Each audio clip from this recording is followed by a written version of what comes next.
¿Qué es Nimrod o quién es Nimrod? ¿Por qué la escritura menciona a Nimrod como un personaje importante y nunca más lo menciona en la historia? En la actualidad, ¿Nimrod continúa vigente?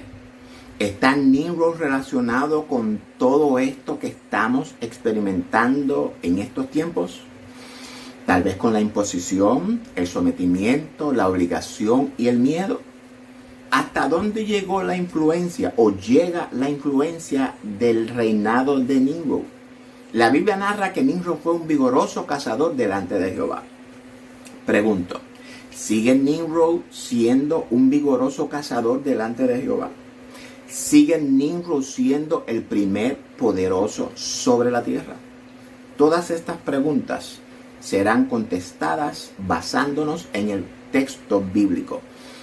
¿Está la iglesia preparada para enfrentar a Nimrod? ¿Está también la raza humana preparada para enfrentar a Nimrod?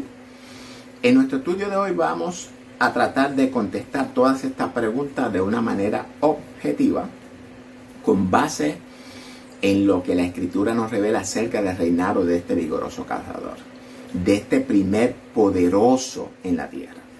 Dios les bendiga a todos, hermanos y amigos. Bienvenidos a Biblia Estudio TV, tu canal de las buenas noticias de salvación, tu instituto bíblico virtual. Como siempre, soy Víctor Cáceres, reportando desde el corazón del mundo, Puerto Rico, para toda Hispanoamérica. Un saludo a toda nuestra amada audiencia. Que la paz y el amor de Jesucristo reine en sus corazones. Doy gracias a Dios por esta nueva oportunidad de poder entrar en sus hogares con un mensaje de salvación para usted y su familia. Disponga su corazón para que hoy puedan escuchar la enseñanza que Dios trae a su pueblo. Hoy continuaremos nuestra serie de estudios bíblicos titulada La Salvación, una historia de amor. Nimrod y sus reinados, capítulo 5 de la serie.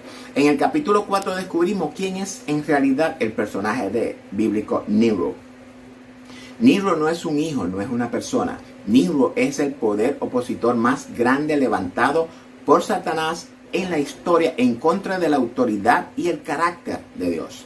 Nimrod es un pensamiento, una actitud, un espíritu anticristo engendrado por Cus, el primogénito de Cam. ¿Cómo lo descubrimos? La Biblia es su propio intérprete, amados. Las genealogías son las claves para que podamos entender la historia y sobre todo lo que estamos enfrentando en la actualidad. Hoy escudriñaremos la historia de Nimrod y su reinado en la historia y también en la actualidad. Y cómo opera, porque Nimrod todavía es el más grande opositor de la autoridad divina.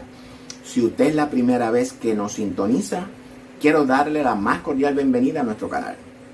Espero en el Señor que al terminar este estudio usted pueda edificarse en el conocimiento de Cristo y sobre todo que la verdad de Dios que se va a revelar hoy lo liberte de todas las mentiras, engaños, falsedades, hipocresía, lo liberte de la injusticia y de la vanidad del mundo. También le invito a buscar nuestros videos anteriores. Lo puede conseguir en YouTube o en nuestro portal www.bibliaestudiotv.org, como aparece en pantalla, donde encontrará todos nuestros estudios bíblicos y libros en PDF. Sin más preámbulo, empezamos con el estudio de hoy titulado Nimrod y sus reinados, capítulo 5 del estudio La Salvación, una historia de amor. Adelante con el estudio.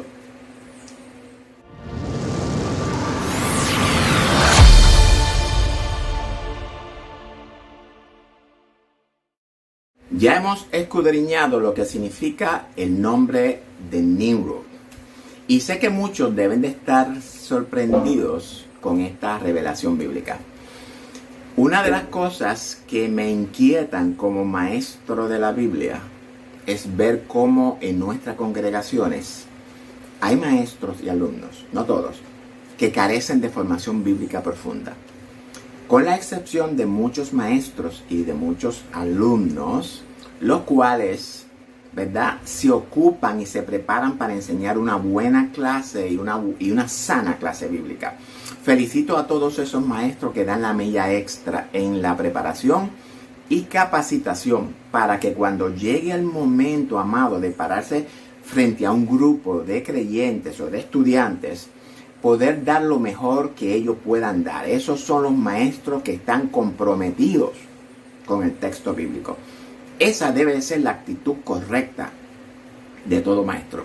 Y de la misma manera tengo que felicitar a muchos alumnos que están comprometidos con el texto bíblico. Reconozco, ¿verdad?, que muchas veces me comporto un poco rudo en mis videos.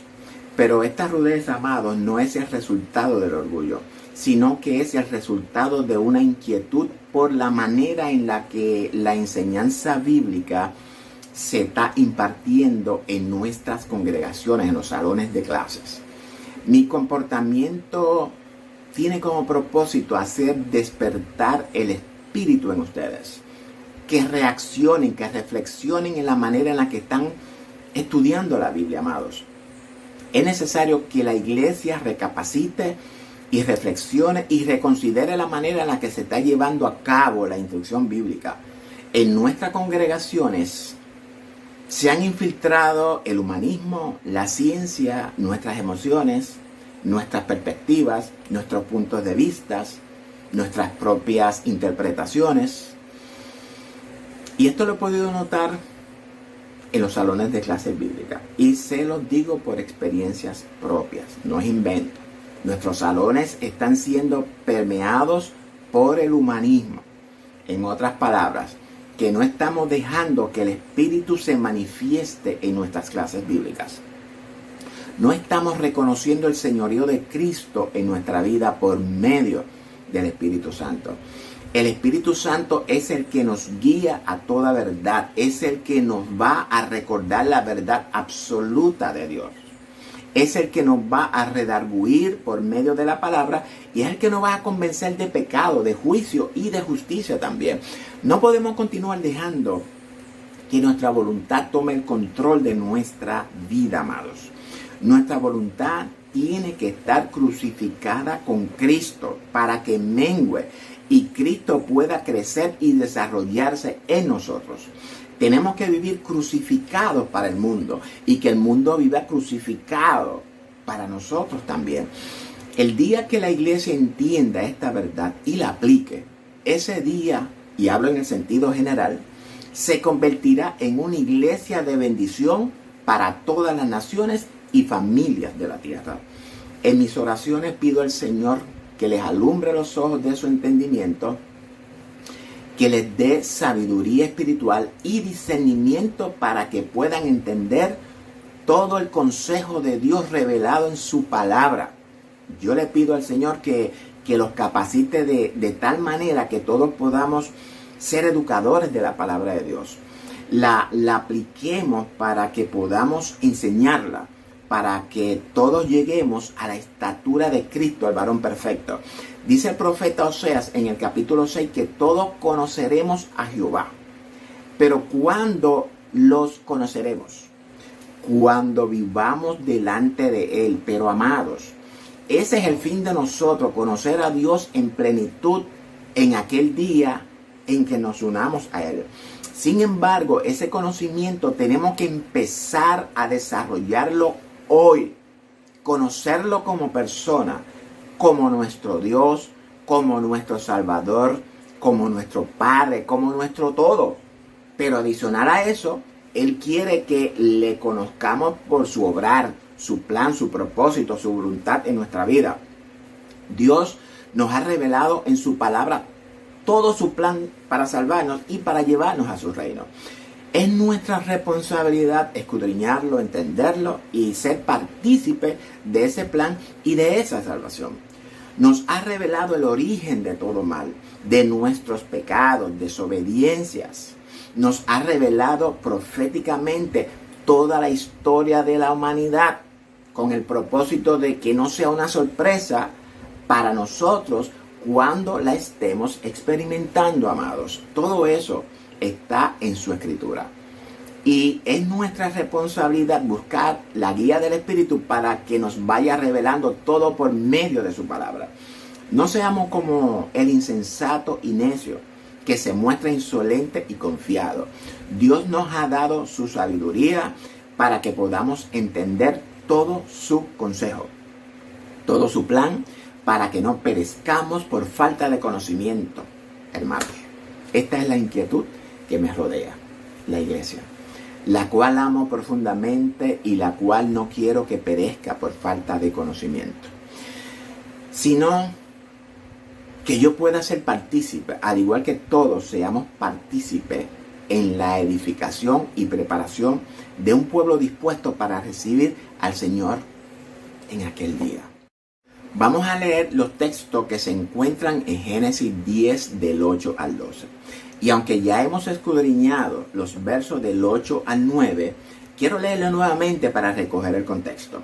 Y de esta manera poder tener un mejor entendimiento de lo que vamos a enseñar hoy. Leemos. Cus engendró a Nimrod, quien llegó a ser el primer poderoso en la tierra. Este fue vigoroso cazador delante de Jehová, por lo cual se dice, así como Nimrod, vigoroso cazador delante de Jehová. Y fue el comienzo de su reino Babel, Erec, Akkad y Calne en la tierra de Sinar. Y voy a detenerme aquí porque algo importante que la iglesia debe de entender, y quiero que nos enfoquemos en el verso 10. Dice que fue el comienzo de su reino, Babel, Erec, Akkad y Calne, en la tierra de Sinar. ¿Cuántos reinos revela el texto? El texto nos revela que Nimrod comenzó, o podríamos decir que fundó 4 reinos en la tierra de Sinar.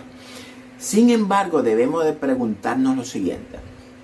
Si Nimrod no es una persona, sino que es un pensamiento rebelde contra la autoridad de Dios, ¿qué nos revela la palabra por medio de estos 4 reinos? ¿Serán países o serán 4 manifestaciones de la actitud de rebeldía? Y para su conocimiento, el número 4 en la escritura simboliza todo lo creado. Y cuando es seguido de 0 simboliza el tiempo de vida. Nunca digo lo que pueda interpretar como creyente, porque el Espíritu Santo es el que nos revela la interpretación de su palabra. Pero en este caso voy a dar mi interpretación personal. No la tome como una enseñanza, sino como una referencia. Por tanto, el 4 podría representar a todas las diferentes manifestaciones de rebeldía, las cuales voy a mencionar al final de este estudio. No se lo pierdan. No hay registro ni evidencia histórica acerca de estos 4 reinos nombrados en el texto. Cuando buscamos referencias, solamente nos dice que fueron reinos que fundó Nimrod en Babilonia. Estos 4 reinos, como ya lo expliqué, pudieran ser 4 manifestaciones de Nimrod o de esa actitud rebelde. El escritor no nos da detalles de ellos. Es decir, que el escritor sirve el plato con su tapa sobre la mesa y nosotros debemos de levantar la tapa para que se nos revele el mensaje transmitido. Ahora bien, los detalles los vamos a encontrar en los siguientes versos, los cuales vamos a leer cuidadosamente. Y fue el comienzo de su reino Babel, Erec, Akkad y Calne en la tierra de Sinar. De esta tierra salió para Siria y edificó Nínive, Rehoboth, Cala, y Resén entre Nínive y Cala, la cual es ciudad muy grande. Ahora bien, ¿entienden por qué digo que esos reinos no son reinos, sino más bien manifestación del reino de Nimrod? Y cuando hablo de reinado no me refiero al reinado político. Me refiero a un reinado o a una influencia en el sentido religioso y moral. Dice el texto que cuando el reinado de Nimrod, y entiéndase, el reinado de la rebeldía contra la autoridad y el carácter de Dios, llegó a esa tierra de Sinar, entonces comenzó a moverse por toda la tierra de Sinar. Estamos hablando de Asiria, Nínive, Rehoboth y Cala. Y Resén entre Nínive y Cala, la cual dice que es ciudad muy grande. Y cuando la escritura enfatiza algo, cuando nos dice que Resén era ciudad grande, nos quiere revelar algo, amados.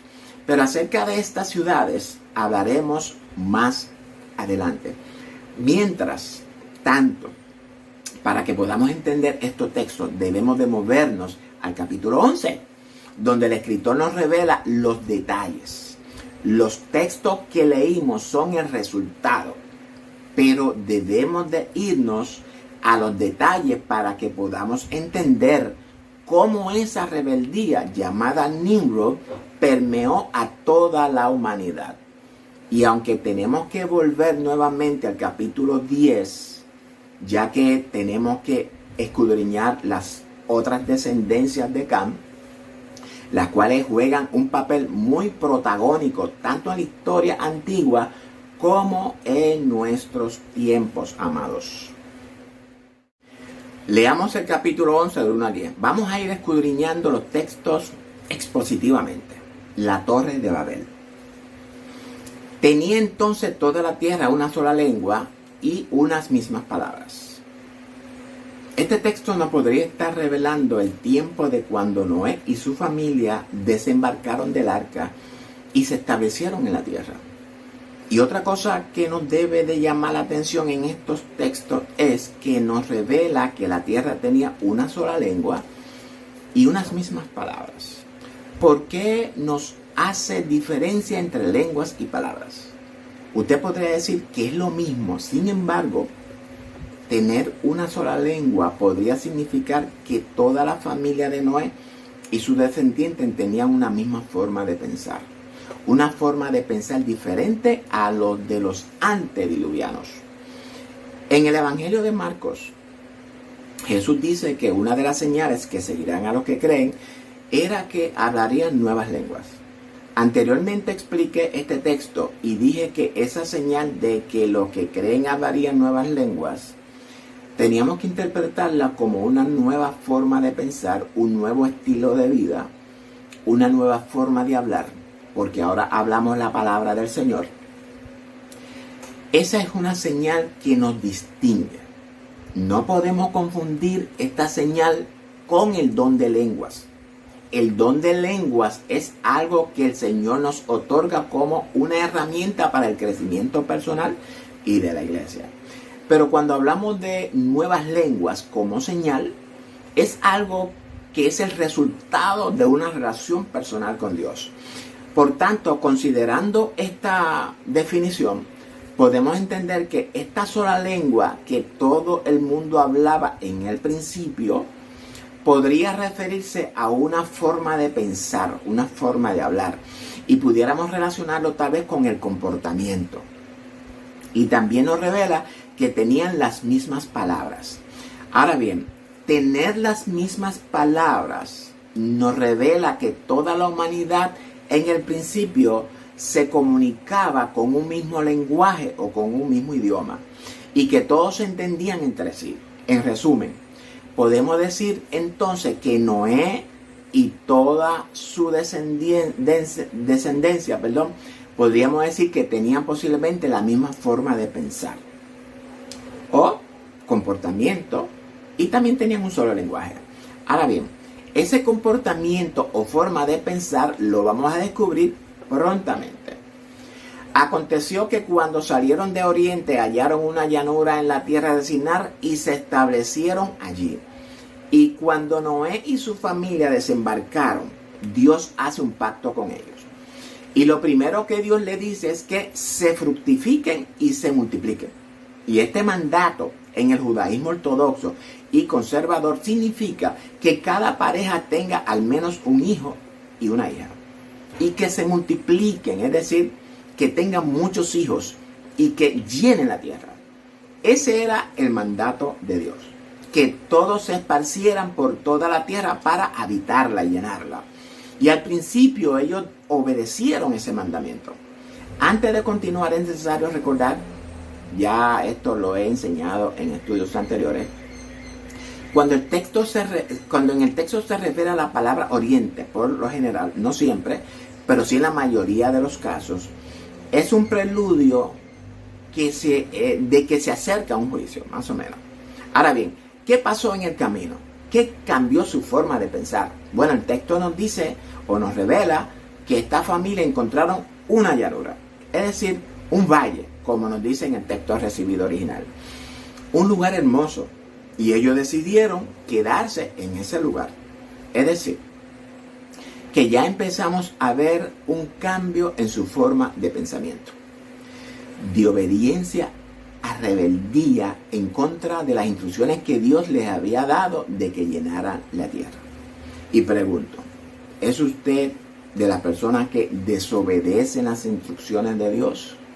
Es decir, de las que empiezan obedeciendo y terminan siendo rebeldes. De esas personas que deciden por su propia cuenta hacer lo contrario a lo que Dios ha mandado. Me he encontrado con personas que profesan el cristianismo. Y algo preocupante es que estas personas determinan por su propia cuenta qué es agradable a Dios y qué no es agradable a Dios. Se han convertido en jueces de la palabra de Dios. ¿Sabe usted por qué, amado? Simplemente para justificar su comportamiento, sus hechos, sus acciones. Y eso, amado, es una actitud de rebeldía que en vez de traerle como resultado una bendición, podría resultar en una maldición. Deuteronomio 28, léalo. Cuando nosotros obedecemos a Dios, esa obediencia produce en nosotros una bendición. Ya hemos visto que Cus engendró a Nimrod. Y ya hemos aprendido que Nimrod es una metáfora que representa al poder rebelde a la autoridad del Creador. Ahora bien, debemos de hacernos estas preguntas. Dice Dios en Génesis 6 que Noé halló gracia ante los ojos de Jehová. Que Noé era varón justo, era perfecto en sus generaciones, y dice que con Dios caminó Noé. Y vimos que en el diluvio solamente 8 personas fueron salvas. Y sabemos que el número 8 simboliza el inicio de una nueva era, o más bien un nuevo comienzo. Recordemos que Jesús resucitó al tercer día, es decir, el primer día de la semana o el octavo día. De igual manera, Aarón y sus hijos empezaron su ministerio al octavo día. Y si usted no sabe, la bestia es el octavo rey, el que va a dar inicio al nuevo orden mundial. Léalo en Apocalipsis 17:11. Esas 8 personas que fueron Noé, sus hijos, su mujer y las mujeres de sus hijos, si la raza desobediente había sido muerta por el diluvio, entonces, ¿cómo vemos la maldad, el pecado renacer nuevamente en el hombre? Entonces, el problema del pecado no se ha resuelto con el diluvio. Si Noé el padre era perfecto en sus generaciones, ¿por qué el pecado continuó reinando sobre la humanidad? Pronto descubriremos ese porqué. La respuesta la encontraremos en el camino mientras continuamos escudriñando las Escrituras. Vamos al verso 3. Y se dijeron unos a otros, vamos, hagamos ladrillo y cozámoslos con fuego. Y le sirvió el ladrillo en lugar de piedra y el asfalto en lugar de mezcla. Es decir, que el texto nos dice que un hombre dijo al próximo, ¿verdad? Como dice el texto recibido, vamos y hagamos ladrillo. No solo se detuvieron en el lugar, sino que tomaron la decisión y determinaron bajo sus propios pensamientos preparar ladrillos y empezar una gran obra. ¿Sabe usted por qué usaban ladrillo? Recordemos que están en un valle, un sitio donde carece de montañas. Los ríos que estaban cerca no tenían piedras ni canteras como tenía el Nilo. Usaban la arcilla para fabricar ladrillos y lo ponían al sol o al fuego para cocerlos. Estas personas no consultaron a Dios, simplemente pasaron por alto sus mandamientos. Al igual que muchos hermanos en las congregaciones, toman sus propias decisiones sin tomar en cuenta la opinión de Dios. Esa persona no es dirigida por el Espíritu, sino que es dirigida por su propia voluntad. Próximo texto. Y dijeron, vamos, edifiquémonos una ciudad y una torre cuya cúspide llegue al cielo y hagámonos un nombre por si fuéramos esparcidos sobre la faz de toda la tierra. Nuevamente, en el texto aparece la palabra vamos. Y cuando hay un énfasis, ya les he dicho que el texto no quiere revelar algo importante, amados. ¿Qué será eso importante que el texto no quiere revelar? La palabra vamos implica unidad. En otras palabras, que estos hombres estaban pensando en construir algo para ellos. Todos estaban de acuerdo en construir algo grande. Y usted se preguntará, ¿hay algo malo en la unidad? No, amado, no hay algo malo en la unidad. La unidad es algo bueno, ya que el mismo Dios nos revela en su palabra que todo el mundo en unidad lo conocerá y le alabará en aquel día. ¿Cuál es el problema entonces con esta unidad? Dice el texto que ellos dijeron, edifiquémonos. ¿Edificar para quién? ¿Para exaltar a Dios o para exaltarse a ellos mismos? No hay algo malo en que el pueblo se una. En la unión, dice el cuento, que está la fuerza. El problema con esta unión del pueblo es que lo hacen de manera incorrecta. Lo hacen para exaltarse a ellos mismos y no para exaltar a Dios. Cuando usted hace algo, usted lo hace para una de estas dos cosas.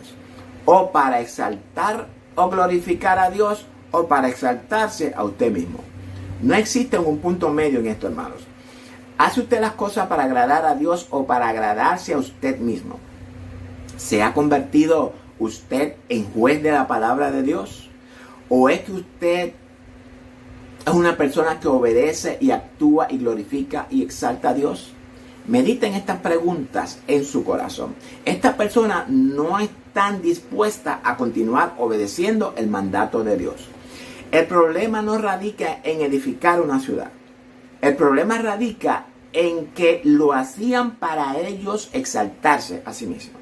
Y cuando usted hace algo para exaltarse a usted mismo, usted se convierte en un rebelde a la autoridad de Dios. Edifiquémonos una ciudad y una torre cuya cúspide llegue al cielo. Que llegue al cielo, ¿para qué? Y aunque esta expresión llegue al cielo, sabemos que es una especie como de hipérbole.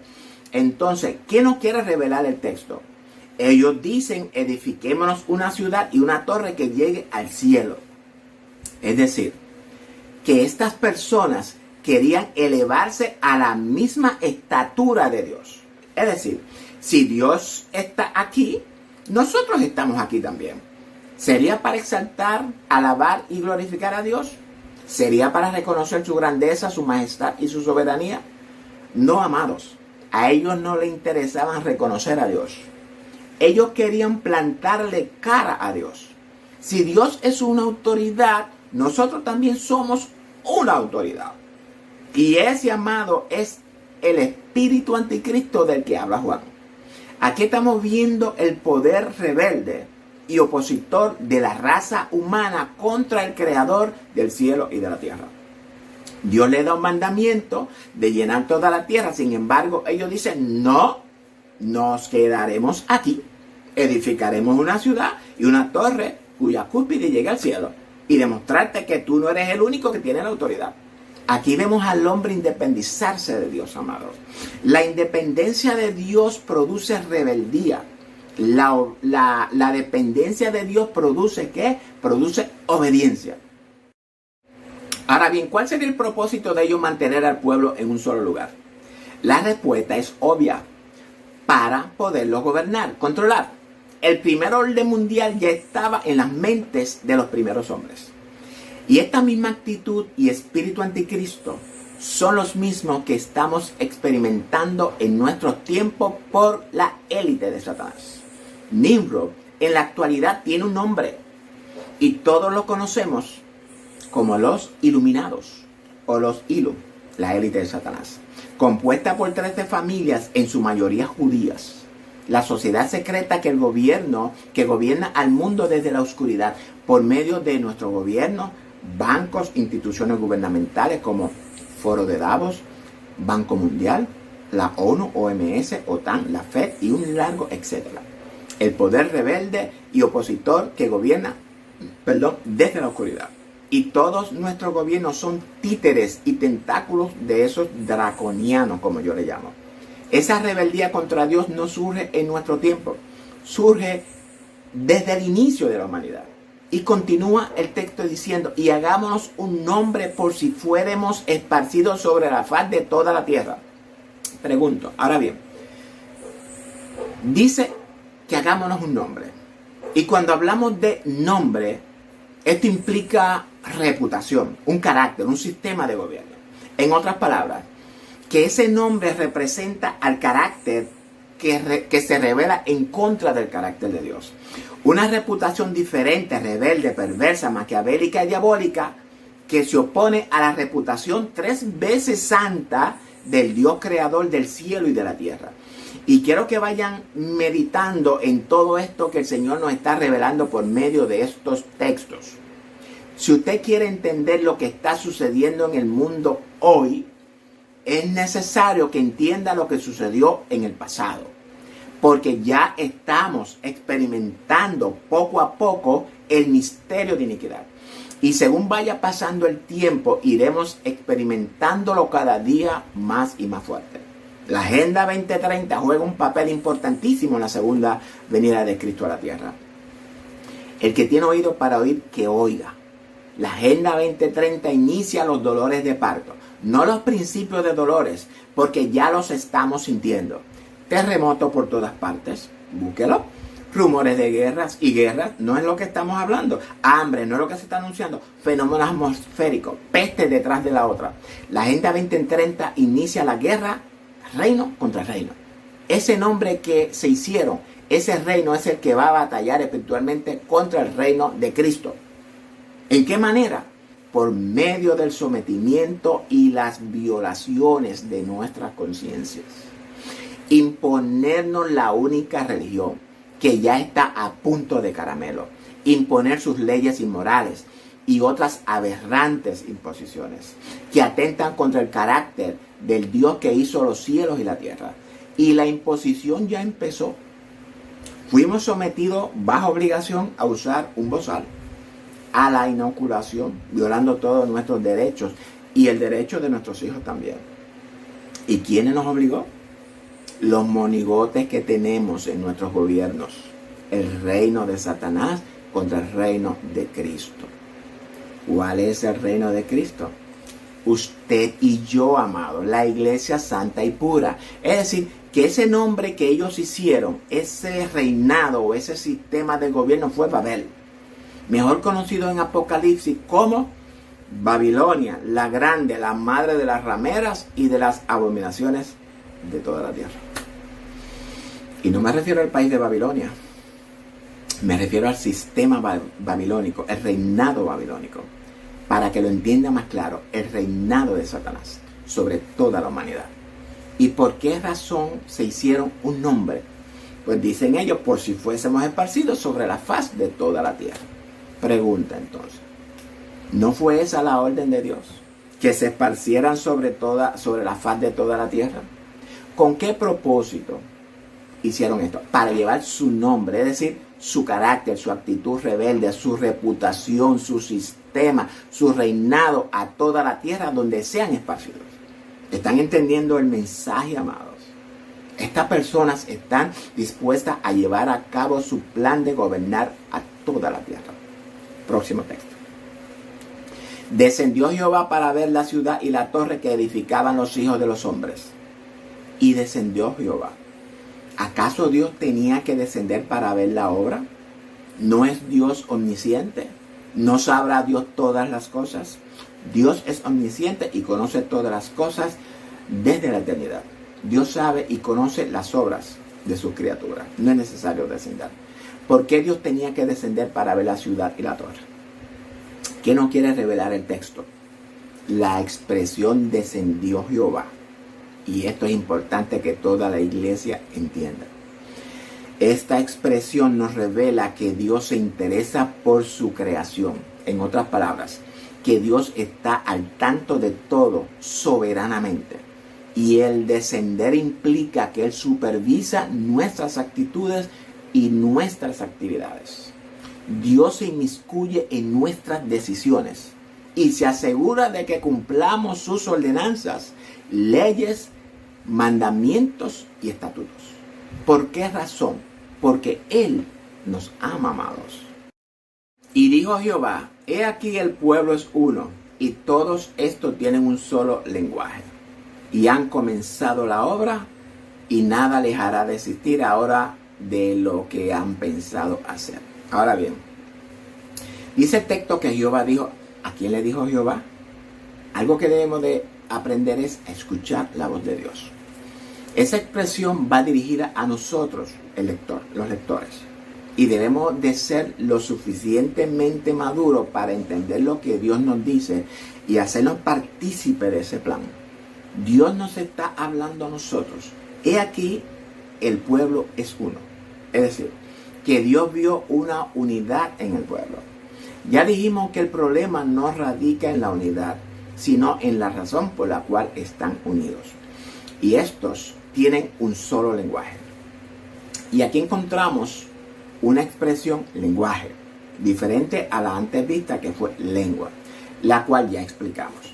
Lenguaje significa un idioma, es decir, que la comunicación entre ellos era efectiva. Y dice Dios que han comenzado la obra y nada les hará desistir ahora que la han pensado hacer.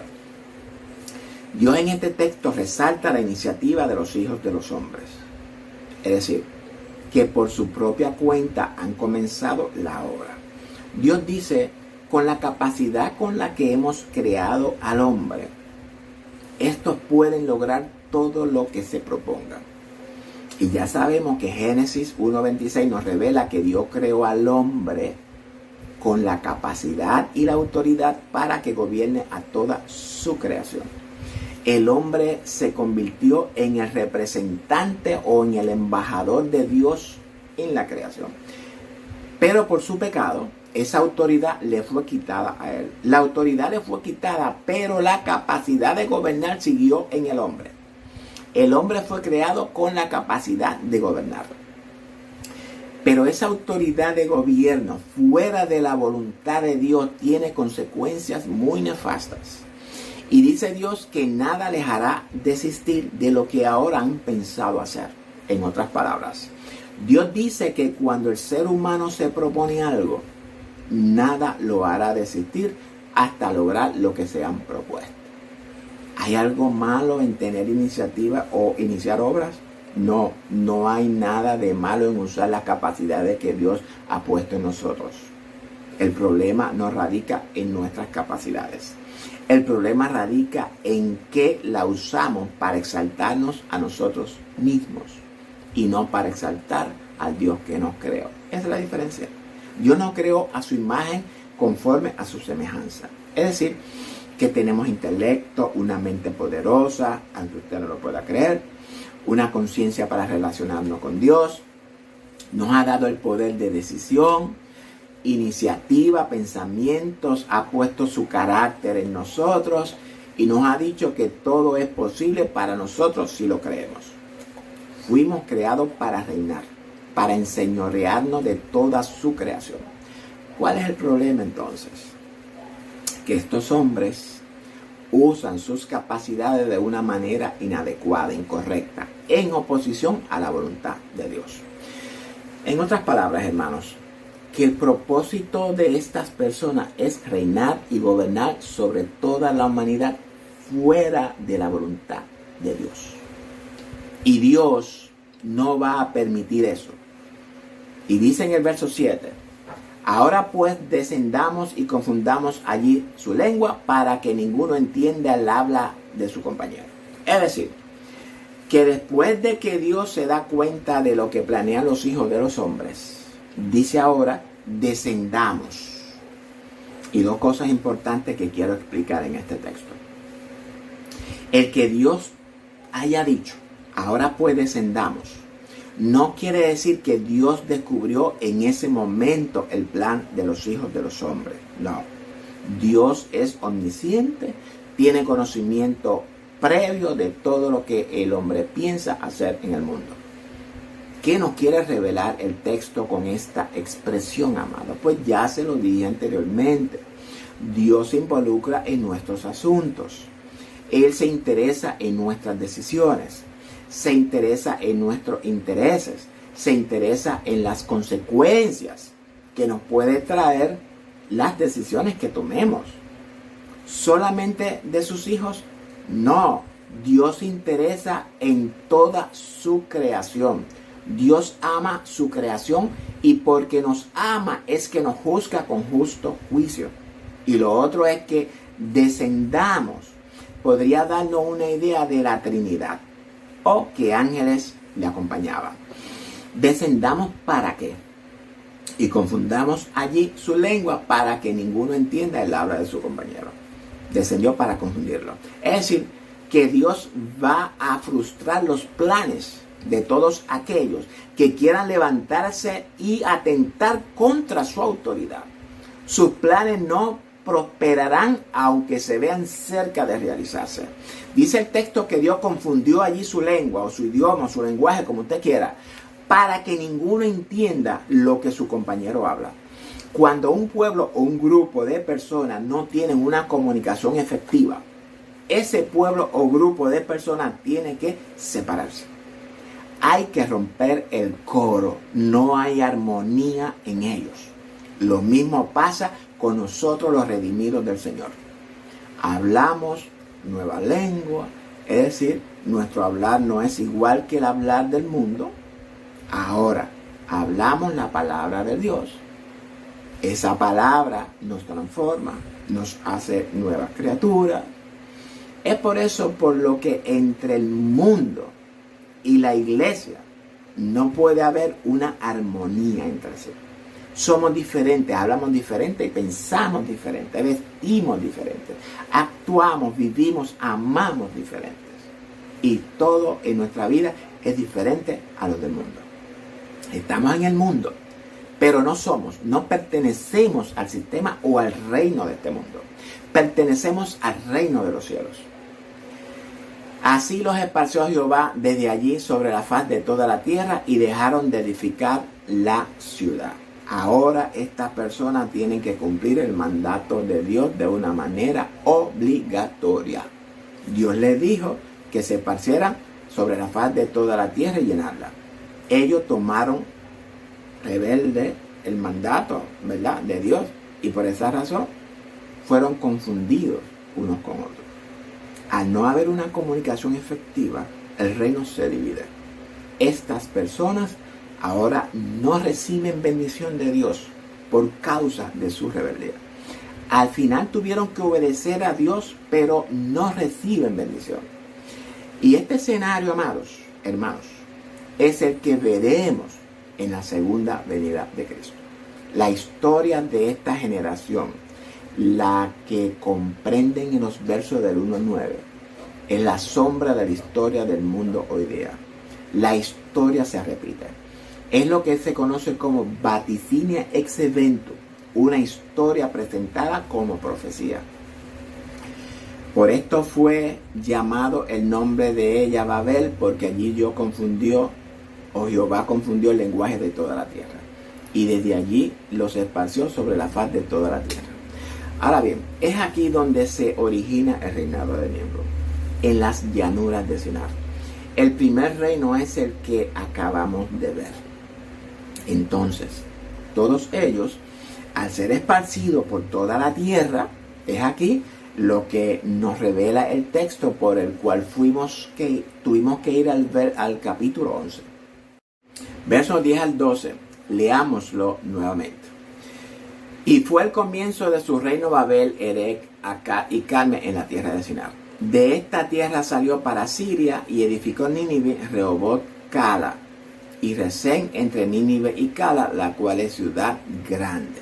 Es decir, que luego de aquel esparcimiento originado por Dios, entonces esa actitud rebelde, ese reino mundial, empezó a influenciar a Erec, a Acá y a Calne. En mi opinión personal, como ya lo dije antes, y ahora lo voy a decir, no creo que esto se tratan de países, sino más bien a ciertas manifestaciones de la rebeldía de Nimrod, como dije anteriormente, o más bien una diversidad de actitud rebelde. Entiéndase la idolatría, el ateísmo, el miticismo, el monoteísmo y el politeísmo, que a la vez se manifiesta en las diferentes religiones que han dominado a la raza humana. Y entiéndase el budismo, el hinduismo, el zoroastrismo, el islam, el judaísmo y el cristianismo. Aclaro, esta es mi opinión personal, conforme a lo que he podido estudiar en la palabra de Dios y en las religiones dominantes en la raza humana. No estoy enseñando que la Biblia nos revela esto. Aclaro, yo con base en la palabra de Dios y en mis averiguaciones acerca de las religiones del mundo, he llegado a esta humilde conclusión. Ahora bien, ¿por qué digo esto?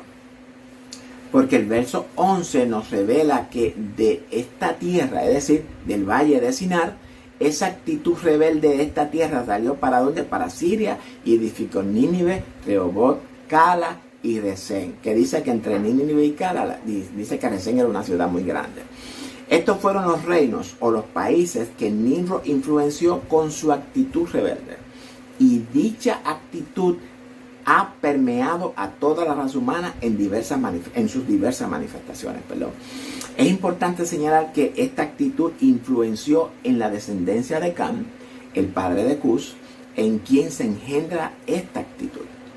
Y particularmente la podemos ver en Canaán, el hijo menor de Cam. También influenció en la genealogía de Sem y en la de Jafet.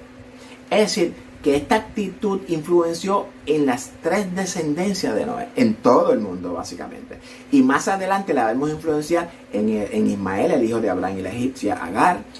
También influenció en Esaú, el hermano gemelo de Jacob.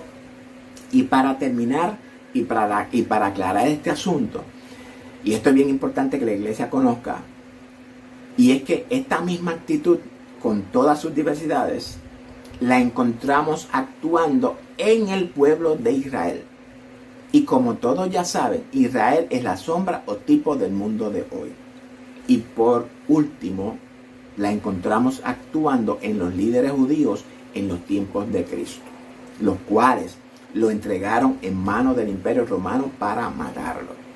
Y para su sorpresa, en la actualidad esa actitud de Nimrod tiene un nombre nuevo en el Nuevo Testamento.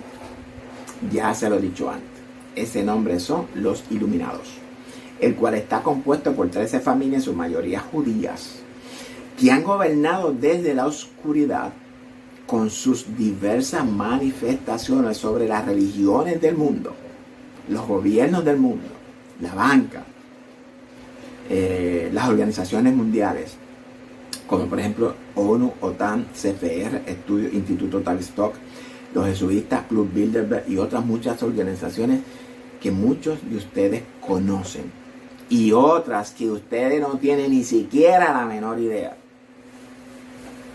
que forman parte de este sistema anticristo. Bueno, ya hemos visto el detalle de lo que Nimrod, o esa actitud rebelde, logró hacer en todo el mundo conocido en aquel entonces, y en la actualidad ha continuado su obra maquiavélica en contra de toda la humanidad. No para, ese tipo no descansa, en particular en contra del pueblo de Dios.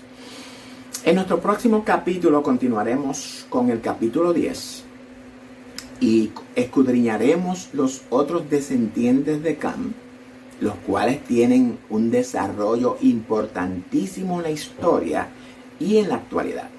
Y también escudriñaremos el suceso entre Cam y la desnudez de su padre. No se pierda este estudio bíblico, el cual tengo la certeza de que será de bendición para su vida. Será hasta la próxima, si así el Señor lo permite. Soy Víctor Cáceres, reportando desde el corazón del mundo, Puerto Rico, para todo el mundo de habla hispana y prontamente para los norteamericanos y todos los que hablan inglés. Esa es nuestra meta. Dios les bendiga a todos.